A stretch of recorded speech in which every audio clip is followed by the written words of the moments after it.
В Древнем Китае, по закону, за совершение определенных преступлений была предусмотрена казнь, а именно отрубание конечностей.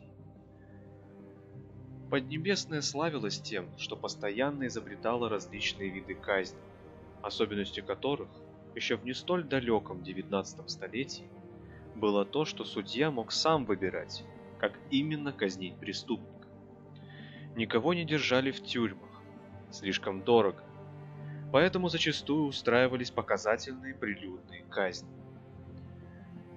Данный закон как раз и описан в рассказе казахского педагога-просветителя, писателя, фольклориста Ибрая Алтынсарина Мейрэмдэ Бала «Добрый ребенок», включенного в сборник Таза Булак, что в переводе означает «чистый родник».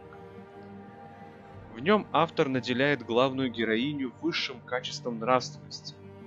Она готова делать самую тяжелую работу, сделать все, что угодно, лишь бы уберечь самого любимого человека в своей жизни, родного отца, от ужасной участи.